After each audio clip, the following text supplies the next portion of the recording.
പിന്നെ കുറച്ച് നിറം കുറയണം. കാരണം ആ കഥാപാത്രം നിറം കുറഞ്ഞ ആളാണല്ലോ വേണ്ടത്. എല്ലാം കൂടി ഒത്തു വന്നപ്പോൾ വന്നതാ, അല്ലാതെ നമ്മൾ തിരഞ്ഞെടുത്തതല്ല. നമുക്ക് ചോയ്സ് ഇല്ലല്ലോ തിരഞ്ഞെടുക്കാൻ, എവിടെ പോയി തിരഞ്ഞെടുക്കാൻ. ആ സമയത്തൊക്കെ ആൾക്കാർ പറയും ഈ സെൽഫ് പ്രൊമോഷൻ ചെയ്യണം, അങ്ങനെയൊക്കെ സംഭവം ചെയ്യണം. നമ്മൾ സ്ഥിരമായിട്ട് നമ്മൾ പൊയ്ക്കൊണ്ടിരുന്ന സ്ഥലത്തൊക്കെ ചായ കുടിക്കാൻ പോകുമ്പോൾ ആൾക്കാർ വന്ന് ഇങ്ങനെ സംസാരിക്കുമ്പോൾ എനിക്കൊരു അയ്യോ. സ്കൂളിൽ പോകുന്ന സമയത്ത് ഇങ്ങനെ കൈകൊണ്ട് ഇങ്ങനെ കണ്ണമ്മീനെ പിടിക്കും. അപ്പോൾ ഒരു 10 പ്രാവശ്യമൊക്കെ പിടിച്ചാൽ ഒരു കണ്ണമ്മീൻ അതിൽ കുടുങ്ങുള്ളൂ. അതേപോലെയാ സിനിമ. ഈ ചേട്ടൻ്റെ കഥാപാത്രം വെച്ച് നോക്കുമ്പോൾ ഒരു പാർശ്വവൽക്കരിക്കപ്പെട്ട ഒരു ക്യാരക്ടർ, അല്ലെങ്കിൽ ഒരു ജാതീയമായ വിവേചനം നേരിടുന്ന ഒരു കഥാപാത്രം, അങ്ങനെ ഒരു കഥാപാത്രം ബോധപൂർവം തിരഞ്ഞെടുക്കുന്നതാണോ? അല്ലല്ല, അതായത് അത് വേറെ, ഞാൻ അതിലൊരു 5 കഥാപാത്രം ഒറ്റയ്ക്ക് ചെയ്യുന്ന ഒരു നാടകമുണ്ട്. ഒരാൾ തന്നെ 5 ആളായിട്ട് മാറുന്ന ഒരു നാടകമുണ്ട് അതിൽ. തക്ഷകൻ്റെ കഥ. അത് കളിച്ചിട്ട് ദേശീയ അവാർഡ് വാങ്ങിയിട്ടാണ് ഇയാൾ ഉള്ളൊരു പ്രൊഫസറാണ് ഞാൻ എല്ലാ കഥാപാത്രം. അപ്പോൾ അത്രയും വലിയ അവാർഡൊക്കെ വാങ്ങിയിട്ടുള്ള വളരെ ലെജൻഡായിട്ടുള്ള വളരെ പ്രൗഡായിട്ടുള്ള ഒരു കഥാപാത്രമാണത്. അതുകൊണ്ടാണ് അയാൾ എന്ത് ഭയങ്കര വിഷമം ഉണ്ടാകുമ്പോഴും പുഞ്ചിരിക്കുന്നത്. അയാൾ പുല്ലാണ്. ഞാൻ ഫസ്റ്റ് ഷോട്ടിൽ തന്നെ ഒരു പുഞ്ചിരി വന്നു എനിക്ക്. ആ കഥാപാത്രമായിട്ടാണ് ഞാൻ നിൽക്കുന്നത്. അപ്പം അർഷാദക്കാണ് അത് എഴുതിയത്. അവർ വന്ന് പറഞ്ഞു, ഈ പുഞ്ചിരി ലോകം കീഴടക്കി പുഞ്ചിരി, ഇതിങ്ങനെ പിടിച്ചോ. പക്ഷെ അത് 10 ദിവസം കഴിഞ്ഞിട്ട് ഞാൻ പോയി അഭിനയിക്കുന്ന ആ പുഞ്ചിരി വരും. അത് കണ്ടിന്യൂറ്റി ആയിട്ട് ആരും പറഞ്ഞു തരേണ്ട ആവശ്യമില്ല, കഥാപാത്രമാണത്. അപ്പം ആ പുഞ്ചിരി അങ്ങനെ വന്നുകൊണ്ടിരിക്കും. അത് സിനിമ തീരുന്നവരെ നമ്മൾ ആരും സഹായിക്കൊന്നും വേണ്ട, നമുക്ക് തന്നെ ചെയ്യുന്നിടത്ത് വന്നുകൊണ്ടിരിക്കും. അപ്പോൾ ആ 5 കഥാപാത്രം ചെയ്യുന്ന നടനും നാടക നടനും ആവണം, സിനിമ നന്നായിട്ട് അറിയാൻ വേണം. അങ്ങനെ ഒരാൾ ബുദ്ധിമുട്ടാണ്. അതുകൊണ്ടാണ് എനിക്ക് ആ കഥാപാത്രം കിട്ടിയത്. അപ്പം നമുക്കത് ഭാഗ്യമല്ലത്, അധ്വാനത്തിൻ്റെ റിസൾട്ടാണെന്ന് ഞാൻ പറയാം. പിന്നെ കുറച്ച് നിറം കുറയണം. കാരണം ആ കഥാപാത്രം നിറം കുറഞ്ഞ ആളാണല്ലോ വേണ്ടത്. എല്ലാം കൂടി ഒത്തു വന്നപ്പോൾ വന്നതാ, അല്ലാതെ നമ്മൾ തിരഞ്ഞെടുത്തതല്ല. നമുക്ക് ചോയ്സ് ഇല്ലല്ലോ തിരഞ്ഞെടുക്കാൻ, എവിടെ പോയി തിരഞ്ഞെടുക്കാൻ. അനന്തിപ്പം അഭിനയിച്ചാൽ മാത്രം പോരാ, നന്നായിട്ട് PR ചെയ്യണം തോന്നിയിട്ടുണ്ടോ? അല്ല, PR അത് ചെയ്യേണ്ടി വരുമായിരിക്കും, എനിക്കറിയില്ല.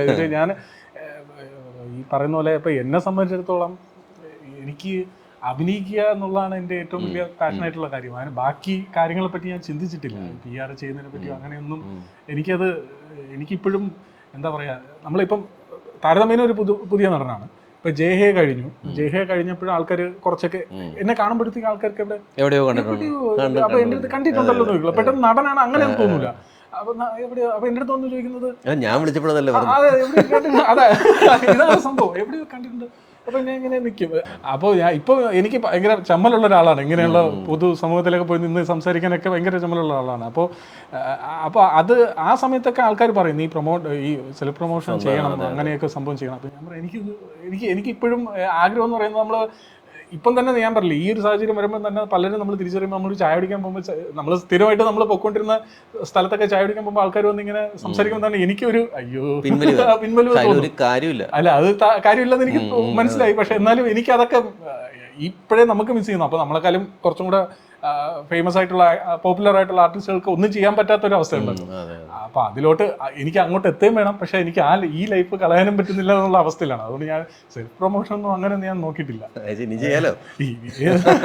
അല്ല, എന്തായാലും ഇവിടെ ഇടിയാണ് എന്ന് വെച്ചാൽ ദിവസവും ആക്ടേഴ്സ് വന്നുകൊണ്ടിരിക്കുന്നത്, കഴിവുള്ള ഭയങ്കര ആക്ടേഴ്സ് വന്നുകൊണ്ടിരിക്കുന്നത്. ഇപ്പം അതിൻ്റെ അകത്ത് നിലനിന്ന് പോവാന്നുള്ളതാണ്. എല്ലാവരും ചെയ്യുന്നുണ്ട്. സിനിമക്ക് വേണ്ട ഒരു പരിപാടി അവരെടുത്തുണ്ട്. അതെ.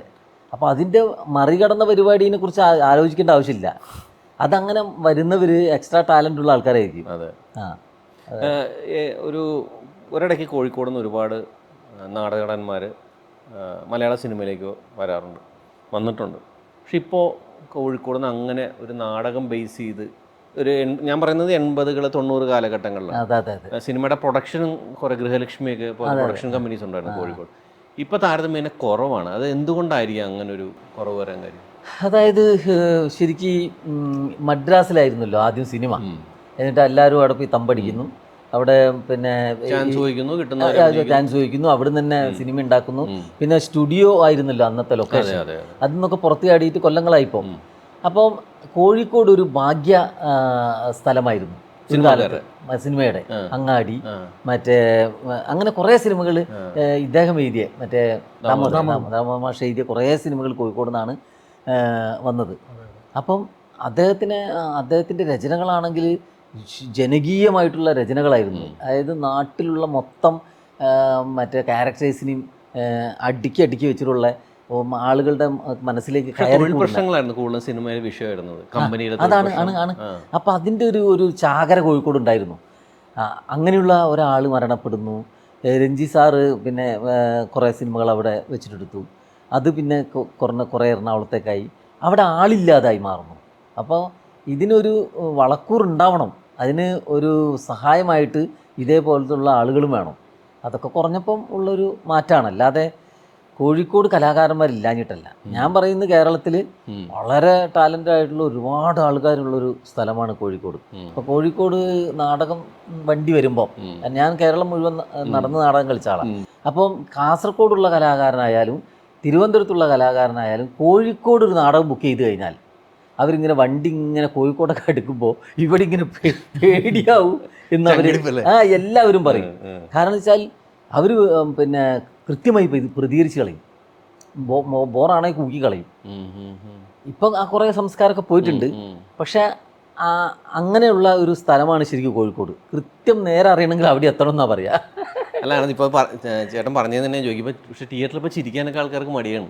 അതെ ചിരിക്കാനൊക്കെ ഭയങ്കര പാടാണല്ലോ, ഈ പ്രത്യേകിച്ച് മൾട്ടിപ്ലെക്സ് ഒരു സിറ്റുവേഷൻ ആയതുകൊണ്ട് അങ്ങനൊരു പാടുണ്ട്. അപ്പം ഞാൻ ചോദിക്കാൻ പോയത്, ഇപ്പം എഴുത്തുകാരൻ കൂടിയാണല്ലോ, അപ്പോൾ ഇത് എഴുതുന്നതൊരു സമൂഹത്തിന് എന്തെങ്കിലും പ്രതിഫലിക്കാനാണോ, അല്ലെങ്കിൽ വെറും ഒരു എൻ്റർടൈൻമെൻ്റ് ആണോ? അല്ല, സമൂഹത്തിൽ പ്രതിഫലിക്കാൻ നമ്മൾ എഴുത്തിൽ നമ്മൾ കണ്ട ലൈഫിനെ പറ്റിയായിരിക്കുമല്ലോ നമ്മൾ എഴുതുന്നതിൽ കൂടുതലും. അപ്പം ഞാനിപ്പോൾ ഒരു സിനിമയുടെ കോ റൈറ്ററാണ്. അതിപ്പം സ്ഥാനാർത്ഥി ശ്രീകണ്ഠൻ എന്ന് പറയുന്ന സിനിമയാണ്.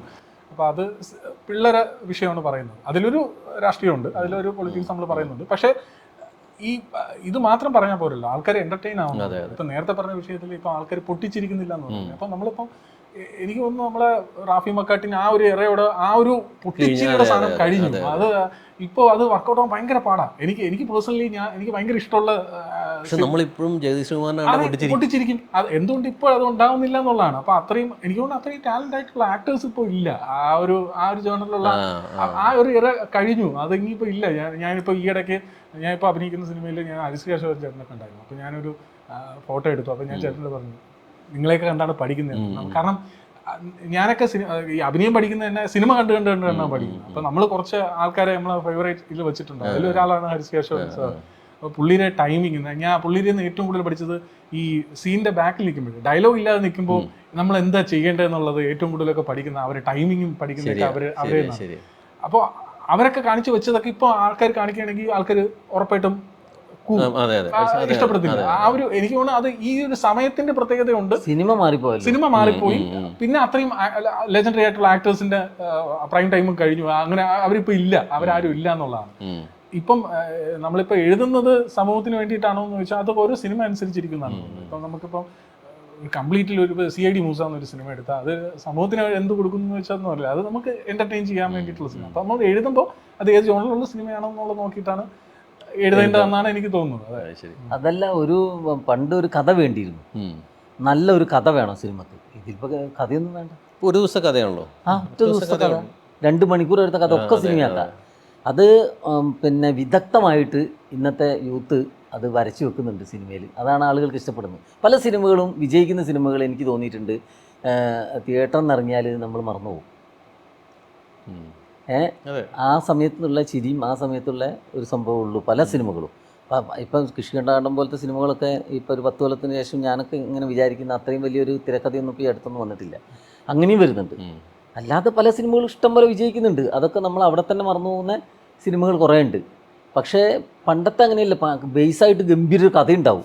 അപ്പം അത് വേണ്ട എന്നുള്ളൊരു സംഭവം ഉണ്ട്. സിനിമ എന്ന് പറയുന്നത് അങ്ങനെയാണെന്ന് എനിക്ക് തോന്നുന്നു. ഇപ്പം ഭയങ്കരമായിട്ടുള്ളൊരു ആക്ടറൊന്നും വേണ്ട സിനിമയിൽ അഭിനയിച്ച് വിജയിക്കാൻ. അതിൽ പെരുമാറാനും അതിൻ്റെ ടൈമിങ്, ക്യാമറ അനുസരിച്ച് പെരുമാറുക, അങ്ങനെയുള്ള കുറേ കാര്യങ്ങൾ മതി. അപ്പോൾ അതാണല്ലോ പുതിയ ആൾക്കാർ പലരും പിന്നെ അവർക്ക് നാടകമൊന്നും കളിച്ചിട്ടുണ്ടാവില്ല. അപ്പം നീ നാടകം കളിച്ചോ? ഇല്ല. മോണോക്ടോ? ഇല്ല. ഒന്നുമില്ല. അയാൾ സ്റ്റാറായിരിക്കും.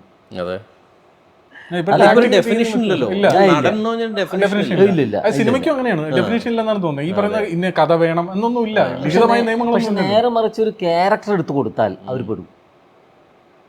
അതിന് ഇപ്പം വടക്കം വീരഗാഥ എന്ന് പറയുന്ന സിനിമയിൽ മമ്മൂക്ക നടക്കുന്ന നടത്തുണ്ട്, അതിങ്ങനെ ഇങ്ങനെ കാല് വെച്ചിട്ട് ഇങ്ങനെ എടുക്കണം, എന്നാലേ യോദ്ധാവുള്ളൂ. അതൊരു പഠനമാണ്. അതിന് ആ നടത്തത്തിനനുസരിച്ച് നെഞ്ചങ്ങോട്ട് വിരിയണം, തലയും കൂടി പൊങ്ങണം, അതിനനുസരിച്ച് ശബ്ദം മാറണം, ശബ്ദത്തിൻ്റെ ഗാംഭീര്യം ഉണ്ടാവണം, കണ്ണ് ഷാർപ്പാവണം. അങ്ങനെ ഒരുപാട് ഘടകം വന്നാലേ ഉള്ള ഒരു യോദ്ധാവുള്ളൂ. അത് ചില്ലറപ്പെട്ട ക്യാരക്ടർ അല്ല അത്. ശരിയാണ്. അപ്പോൾ ഒരു നടത്തം വളരെ പ്രധാനമാണ് ക്യാരക്ടറിന്. അല്ലാതെ പെരുമാറുന്നതിന് എന്ത് ഒന്നുമില്ല.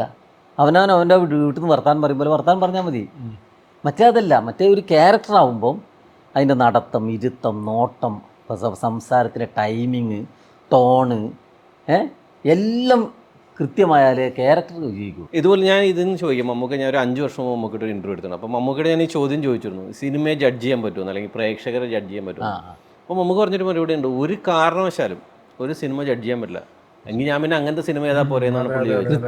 അപ്പം നമ്മൾ എത്ര വലിയ സിനിമ ഉണ്ടാക്കിയാലും എത്ര വലിയ നടനായാലും പ്രേക്ഷകൻ ആ സമയത്ത് എന്ത് തോന്നുന്നു, അവിടെയാണ് വിജയം. അവരുടെ മനസ്സിൽ എന്താണ് പതിയുന്നത്, അവരെന്താ ജഡ്ജ് ചെയ്യുന്നത്, അതാണ് ആ കഥാപാത്രവും അവിടെയുള്ള നിലനിൽപ്പും. അല്ല, ഈ പറയുന്ന ട്രെൻഡ് എന്ന് പറയുന്ന സാധനമൊക്കെ അത് എപ്പോഴും മാറിക്കൊണ്ടിരിക്കും. ഇപ്പം കിഷ്കിണ്ട കണ്ടോ എന്നുള്ള സിനിമ ഇപ്പോഴത്തെ ഒരു ട്രെൻഡ് നോക്കുകയാണെങ്കിൽ ഇപ്പോൾ ഇറങ്ങാൻ അങ്ങനെ ഒരു സിനിമ ഇപ്പം പെട്ടെന്ന് വിജയിക്കുമെന്നൊന്നും നമുക്കറിയില്ല. പക്ഷെ ആ സിനിമ നന്നാവണം, എൻ പ്രോഡക്റ്റ് നന്നാവുക എന്നുള്ളതാണ്. അതിലാണ് ആൾക്കാർ ഇരിക്കുന്നത്. അത് എന്ത് ടൈപ്പ് സിനിമ കൊടുത്താലും നല്ല സിനിമ നല്ലതാണെങ്കിൽ ആൾക്കാർക്ക് ഇഷ്ടപ്പെടും. അതെ അതെ. ഒരു ചോദ്യം കൂടി ഞാൻ ചോദിക്കാം ശശിനോട്. അപാര ഹ്യൂമൻ സെൻസ് ഉള്ള വ്യക്തിയാണെന്ന് ഞാൻ കേട്ടിട്ടുണ്ട്. പക്ഷെ അത്തരം പക്ഷെ അത്തരം കഥാപാത്രങ്ങൾ ചെയ്യാത്തെന്താണ്?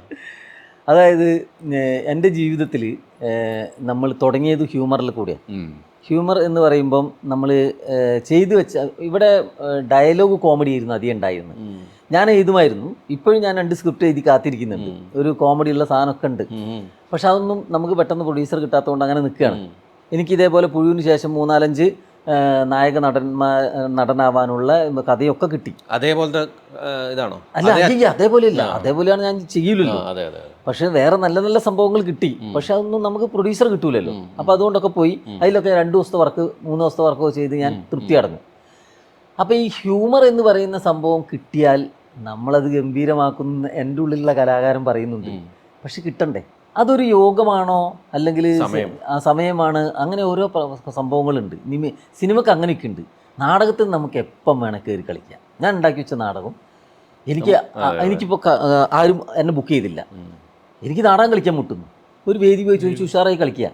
ഇത് വലിയൊരു പ്രൊഡ്യൂസർ, അയാൾ ജീവിതകാലം മുഴുവൻ ഉണ്ടാക്കി വെച്ചൊരു പണം, എത്രയോ കാലത്തെ സ്വപ്നം കൊണ്ടെടുക്കുന്ന ഒരു ഡയറക്ടറുടെ സിനിമ, അത് തിരക്കഥ എഴുതിയ അയാളുടെ സ്വപ്നമാണ്. ഇതൊക്കെ വെച്ച് ചെയ്യുന്ന നേരത്ത് നമ്മളെ ഒരാൾ വിളിച്ച് അതിൽ അഭിനയിപ്പിക്കുന്നു എന്ന് പറയുന്നത് തന്നെ വലിയ ബോണസാണ്. അങ്ങനെ നമ്മൾ അതിനെ കാണാൻ പാടില്ല. ഞാൻ എപ്പോഴും എൻ്റെ കൂട്ടുകാരോടൊക്കെ പറയും, നമ്മൾ സ്കൂളിൽ പോകുന്ന സമയത്ത് ഇങ്ങനെ കൈകൊണ്ട് ഇങ്ങനെ കണ്ണമ്മീനെ പിടിക്കും. അപ്പോൾ ഒരു 10 പ്രാവശ്യമൊക്കെ പിടിച്ചാൽ ഒരു കണ്ണമ്മീൻ അതിൽ കുടുങ്ങുള്ളൂ. അതേപോലെ സിനിമ. വളരെ നന്ദി ശശി ചേട്ടാ, വളരെ നന്ദി Anand. Thank you so much. Thank you.